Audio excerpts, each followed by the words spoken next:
जय हिंद साथियों, मैं भानु चौहान आपका स्वागत करता हूं। संविधान की इस श्रृंखला में हम लोग मौलिक अधिकार देख रहे हैं और मौलिक अधिकारों में आज हम लोग इन 4 आर्टिकल्स को पढ़ेंगे। ये समता के अधिकार के तहत आते हैं 15, 16, 17 और 18। आपने बहुत यूट्यूब चैनलों पे इसको पढ़ा होगा, किताबों में पढ़ा होगा। ठीक है, अच्छी बात है, आप पढ़िए, आपको आते भी होंगे, ये भी बहुत अच्छी बात है। लेकिन मेरा मानना ये है कि यहाँ से आपसे एक एक प्रश्न आ जाता है, एक एक नंबर का कभी कभार है, तो आप इनको थोड़ा सा मेरे द्वारा बताए गए कॉन्सेप्ट को थोड़ा सा समझ लीजिए, तो आपके लिए थोड़ा सा फायदेमंद ये हो सकता है। ठीक है, तो सबसे पहले बात तो अभी समानता की चल रही है ना, ध्यान है आपको। अंबेडकर क्या कह रहे थे कि पहले तो आप सबको समान कर दीजिए। तो 14 में तो ये बता दिया था कि सभी समान होंगे, कहाँ? कानून की नज़र में। आज बात करेंगे 15 की। 15 आर्टिकल क्या कहता है कि ध, म, ज, ल, ज के आधार पे भेदभाव नहीं होगा। भेदभाव नहीं होगा। ध क्या है मैं बता दे रहा हूं, आपको पता ही होगा। धर्म, मूल वंश, जाति, लिंग और जन्म स्थान। बच्चों, इतनी बात को ध्यान से समझ लीजिए प्लीज। कहने का तात्पर्य इतना है, भारतीय समाज में जाति व्यवस्था, वर्ण व्यवस्था, महिलाओं के प्रति एक तरह से पूर्वाग्रह इतना घुसा हुआ था कि समान व्यवहार ही नहीं होता था। महिलाओं को 2म दर्जे का नागरिक समझा जाता था। जाति व्यवस्था में कुछ विशेष वर्गों को कोई अधिकार ही नहीं थे।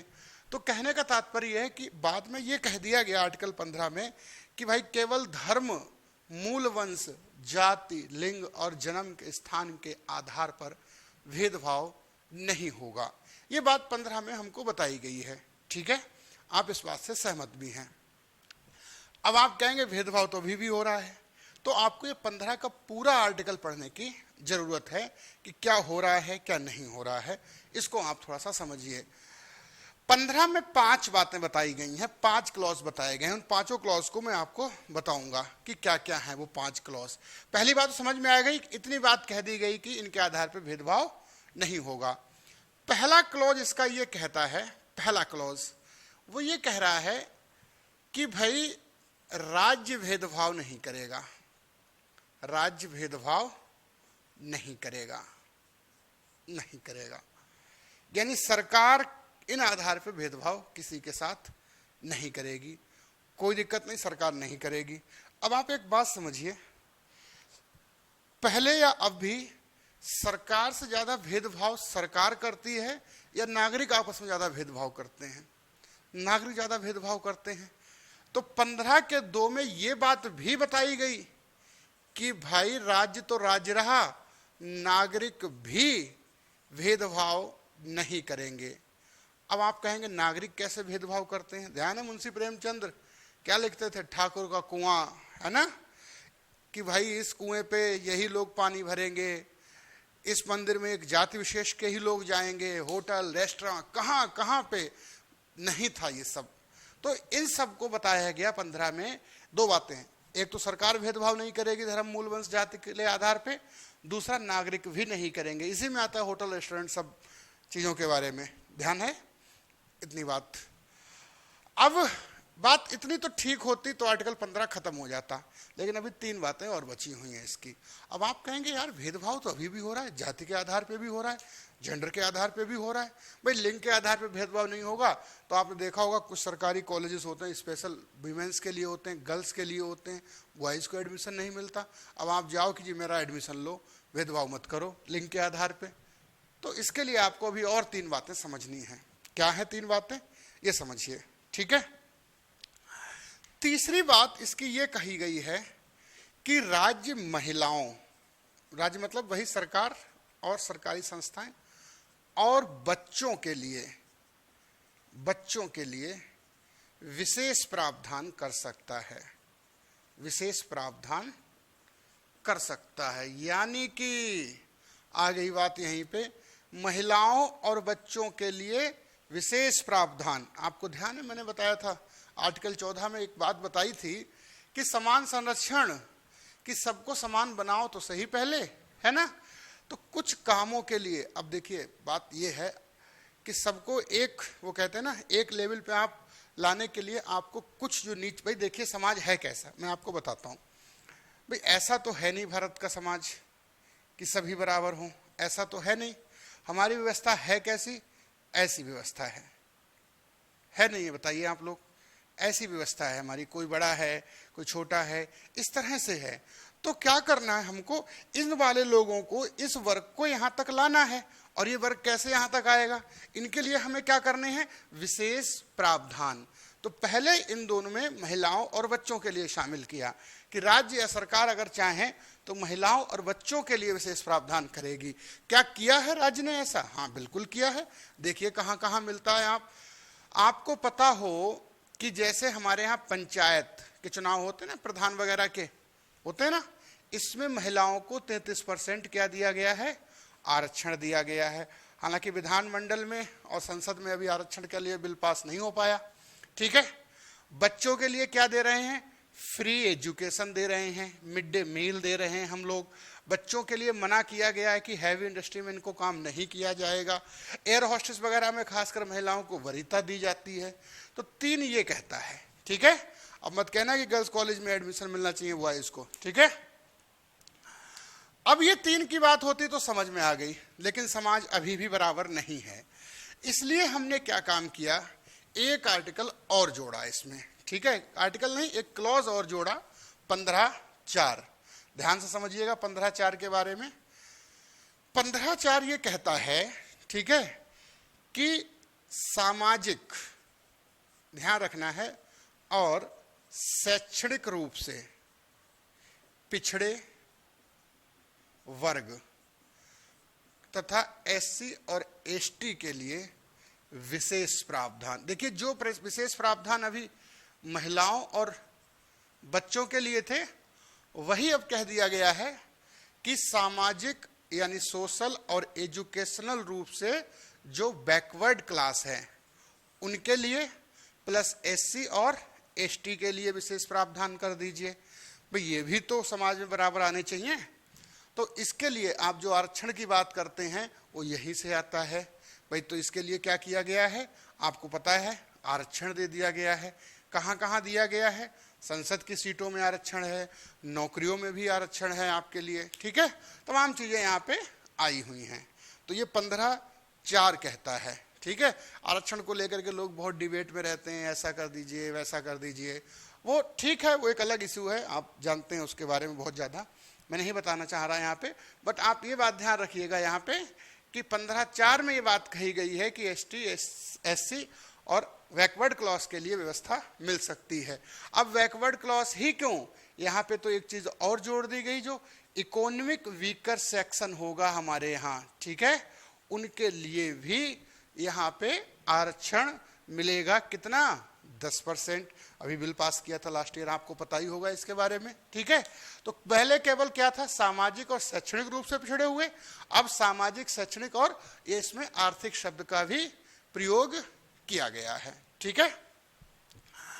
अब 5वां क्लॉज इसका एक और कहता है, कुछ नहीं है, बस वही है, ओबीसी, एससी प्लस एसटी वही के लिए शिक्षण संस्थानों में प्रवेश की छूट।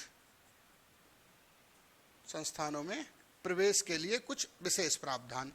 तो कोई दिक्कत नहीं है, हायर एजुकेशन में, शिक्षा में कोई विशेष प्रावधान कर सकता है, सीटें रिजर्व की जा सकती हैं। तो ध्यान रखेंगे आप। एक बात इसमें बस ध्यान रखने की है कि एससी और एसटी की तो परिभाषा आपको पता है 341, 342 में है हमारे यहाँ पे। ओबीसी को कहीं व्याख्यात नहीं किया गया है, ये राज्यों के ऊपर छोड़ा गया है कि वो किसको ओबीसी में रखे ना रखे, है ना। तो ये चीजें भी आप ध्यान रखेंगे। तो आर्टिकल 15 तब पूरा होगा जब उसके साथ आप 5 क्लॉज पूरे पढ़ेंगे। ठीक है क्या मूल थीम? कि राज्य धर्म, मूल, वंश, जाति, लिंग और जन्म स्थान के आधार पर भेदभाव नहीं करेगा किसी के साथ। ठीक है। आगे बढ़ चलते हैं हम लोग, आर्टिकल 16 की ओर बात कर लेते हैं। ठीक है। ये भी अच्छा आर्टिकल है। अब आप यकीन मानिएगा 16, 17 और 18 ये सबसे ज्यादा पूछे जाने वाले आर्टिकल हैं, बस इनका आर्टिकल नंबर पूछता है। तो मैं बहुत ज़्यादा यहाँ पे आपको गहराई से नहीं बताऊंगा क्योंकि आपके लिए बहुत ज़रूरी भी नहीं है। केवल अगर इनका आर्टिकल आपको ध्यान है तो आप बात बना ले जाएंगे। ठीक है, आर्टिकल 16। आर्टिकल 16 क्या कहता है? लोक नियोजन में समानता। ठीक है, कुल मिला के हिंदी में मतलब बता दें कि सरकारी नौकरियों में कोई भेदभाव नहीं होगा। धर्म, मूल, वंश, जाति, लिंग और जन्म स्थान के आधार पर भेदभाव नहीं होगा।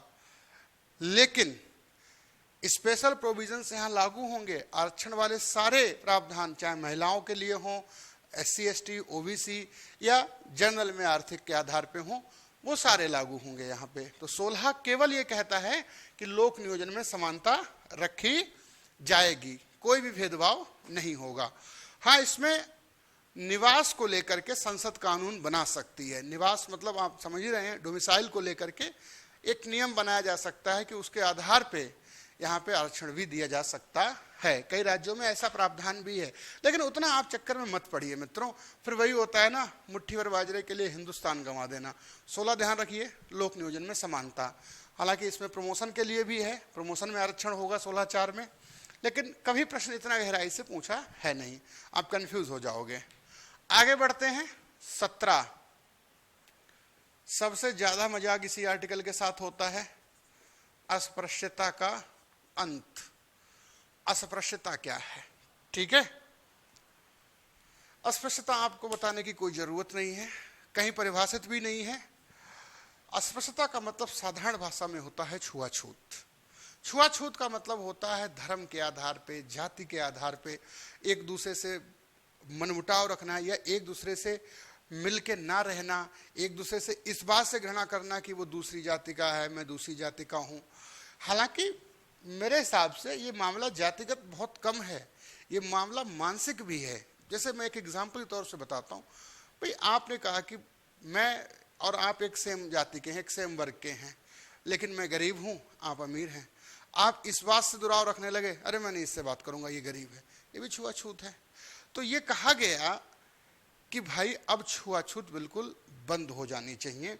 जैसे बहुत सी जगह पे प्रवेश नहीं, अधिकार नहीं था SCs के लिए, है ना, उनके साथ समान व्यवहार नहीं होता था। तो इन चीज़ों को अब ये बता दिया गया। संसद ने अस्पृश्यता उन्मूलन अधिनियम भी पास किया इसके लिए है।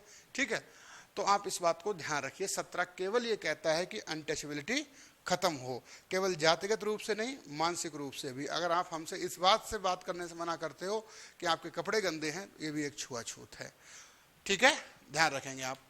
आर्टिकल 18 की बात कर लेते हैं। अच्छा, इनमें बहुत ज्यादा बताने कुछ है नहीं ना, बहुत ज्यादा स्कोप है प्रश्न पूछने का, इसलिए मैं आपको बहुत कम बताऊंगा इनके बारे में। जहां जरूरत है वहां मैं आपको बहुत ज्यादा बताऊंगा। आर्टिकल 18 दिल जीत लिया भाई इस आर्टिकल को देख करके। उपाधियों का अंत। हमने आपको बताया था कि मौलिक अधिकार की जो कमेटी थी उसको आचार्य कृपलानी थे उसमें, है ना, और आपने देखा होगा उसमें राजकुमारी थी, अमृत कौर, सुना होगा नाम आपने, और उसमें थे अंबेडकर और भी लोग थे। तो कृपलानी ने राजकुमारी से पूछा, कुछ बात पूछी होगी, राजकुमारी जी आप बताइए। अंबेडकर ने इस बात पे सख्त आपत्ति की कि कृपलानी जी, ये राजकुमारी और हम सब क्या नौकरानी, फिर ऐसा तो नहीं होगा। कृपलानी मतलब नहीं समझे, अंबेडकर ने समझा दिया कि मैं ये चाहता हूं कि किसी के नाम के आगे राजकुमार, राजकुमारी, परम विजय, परम भट्टारक ऐसी उपाधियां क्यों लगें। आपने देखा होगा पहले राजाओं के नाम आते थे साहब, 2-3 लाइनें भर जाती थी उनका टाइटल लिखने में, महाराजा धीराज, परम भट्टारक, परम श्री, विजय श्री, बाद में नाम आता था झिंगुर सिंह। अब इस चीज को लेकर के ये डिबेट था कि भाई इन उपाधियों की कोई जरूरत नहीं है, ये समानता की भावना नहीं पैदा कर रही बल्कि असमानता को ज्यादा बता रही हैं, इसको खत्म कर दिया जाए। कोई भी व्यक्ति अपने नाम के आगे कोई टाइटल ना लगाए। कृपलानी चिंतित हुए और पूछा अंबेडकर से, नाम के आगे तो मैं भी आचार्य लगाता हूं, क्या ये भी नहीं होना चाहिए? तब अंबेडकर का जवाब था कि नहीं, आपने आचार्य की डिग्री अर्जित की। आपने देखा होगा कि संस्कृत में एक डिग्री होती है आचार्य की, हमारे यहाँ है। आचार्य की डिग्री आपने यूनिवर्सिटी से प्राप्त की है, राजकुमारी की डिग्री किसी यूनिवर्सिटी से नहीं प्राप्त की गई है। तो वहां पे फिर ये क्लॉज बनाया गया कि शिक्षा है, सेना है, इन क्षेत्रों में आपको उपाधियां सरकार दे सकती है, इसके अलावा आप कोई उपाधि धारण नहीं करेंगे। 4-5 बातें इसमें और हैं छोटी छोटी, जैसे कि कोई भी भारत का नागरिक किसी विदेशी सरकार से या विदेश से कोई उपाधि नहीं लेगा। अगर कोई विदेशी व्यक्ति भारत सरकार के अधीन नौकरी कर रहा है और वो दूसरे किसी देश से उपाधि ले रहा है तो राष्ट्रपति की सहमति लेनी होगी। ऐसी 2-3 बातें इसमें बताई गई हैं, लेकिन आपका मतलब सिर्फ इतना ही है। तो ध्यान रखिएगा, 15 क्या है, धामा जाला के आधार पर भेदभाव नहीं होगा। 16 लोक नियोजन में समानता होगी। 17 कहता है स्पष्टता का अंत होगा और 18 उपाधियों का अंत होता है। इस प्रकार भारतीय समाज में समता को स्थापित करने वाले ये आर्टिकल 14 से लेकर के 18 तक बताए गए हैं। तैयार रहिएगा, अगली वीडियो में आते हैं स्वतंत्रता के अधिकार को लेके। Thank you.